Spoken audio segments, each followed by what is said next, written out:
അല്ല ഡോക്ടർ, ഈ കയ്യിലിടുന്ന ഒരു കമ്പ് പോലത്തെ ഒരു സാധനല്ലേ, അത് ഗർഭധാരണം ഒഴിവാക്കുമോ? ഇപ്പൊ നാട്ടിൽ അവൈലബിൾ ആയിട്ടുണ്ട്. ഇത് നമ്മൾ ഇംപ്ലനോൺ എന്നാണ് ഡിവൈസിന്റെ പേര്. അതിൽ ഒരു ഹോർമോണാണ് ഉള്ളത്. നമ്മുടെ യൂട്രസിന് ഉള്ളിൽ നിക്ഷേപിക്കുന്ന കോൺട്രസെപ്റ്റീവ് ഡിവൈസസ് പോലത്തെ തന്നെ ഹോർമോൺ ആണ്. അത് നമ്മൾ കയ്യിലിടണമെന്നേ ഉള്ളൂ. അപ്പൊ ഇപ്പോൾ യൂട്രസിന് ഉള്ളിൽ ഇടാൻ പേടിയുണ്ടെങ്കിൽ അല്ലെങ്കിൽ ചില ടെൻഷനുള്ള ആൾക്കാർക്കൊക്കെ നമുക്കിത് സുരക്ഷിതമായിട്ട് നമുക്ക് കയ്യിൽ വെക്കാൻ പറ്റും. അല്ല ഡോക്ടർ, അപ്പൊ ഞങ്ങള് സെക്സ് ചെയ്യുന്നതിന് വല്ല ബുദ്ധിമുട്ടുണ്ടാവും? ഇല്ലില്ല, ഇത് കൈയുടെ ഇവിടെ ഉള്ളിലായിട്ടാണ് ഉണ്ടാവുക. അപ്പൊ നമ്മളിപ്പോൾ സ്ലീവ്ലെസ് ബ്ലൗസ് ഇട്ടാലോ അല്ലെങ്കിൽ കയ്യിൽ പൊക്കിയാലോ ഒക്കെ മാത്രമേ അത് കാണുള്ളൂ. പിന്നെ അതിൽ ഹോർമോൺ അടങ്ങിയിട്ടുണ്ട്. പക്ഷെ അത് വെച്ചിട്ട് സെക്സിന് നിങ്ങൾക്ക് ഒരു ബുദ്ധിമുട്ടും ഉണ്ടാവില്ല.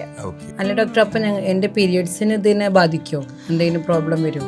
നിങ്ങൾക്കിപ്പം കുറച്ച് ബ്ലീഡിങ് കൂടുതലുള്ള ആളല്ലേ, അപ്പോൾ ചില ആൾക്കാർക്ക് അത് ഇട്ടാൽ ബ്ലീഡിങ് വളരെ കുറയും. ചില ആൾക്കാർക്ക് ഒരു 6 മാസം ഇറഗുലർ ആയിട്ടുള്ളൊരു ബ്ലീഡിങ് ഉണ്ടാവും. പക്ഷെ സാധാരണ 6 മാസത്തിനുള്ളിൽ അത് സെറ്റിൽ ആവും.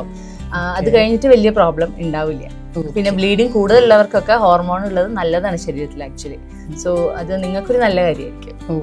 അപ്പൊ ഇത് ഇടാൻ വേണ്ടി മഴക്കടം അങ്ങനെ പ്രശ്നം വരുമോ? ഇല്ലില്ല, നമ്മള് ഇപ്പൊ പല്ലെടുക്കാനൊക്കെ യൂസ് ചെയ്യുന്ന ചെറിയ സൂചിയില്ലേ, അതുപോലെ ഒരു ലോക്കൽ അനസ്തീഷ്യ എന്നിട്ടാണ് ഇടുക. വേദനയൊന്നും അറിയൂല കേട്ടോ, അത് പേടിക്കണ്ട. ഇതിപ്പോ ഇങ്ങനെ തിരിച്ച് പുറത്തേക്ക് എടുക്കുക? നമുക്കത് ഫീൽ ചെയ്യാൻ പറ്റും. നമ്മളത് എടുക്കുന്ന സമയത്ത് നമ്മൾ ചെറിയൊരു നിക്ക് ഇട്ടിട്ട് അതുവഴി ഇത് പുറത്തെടുക്കും. അപ്പൊ അത് റിമൂവ് ചെയ്താൽ അപ്പൊ തന്നെ നമുക്ക് പുതിയ ഒരെണ്ണം തിരിച്ചിടുകയും ചെയ്യാം.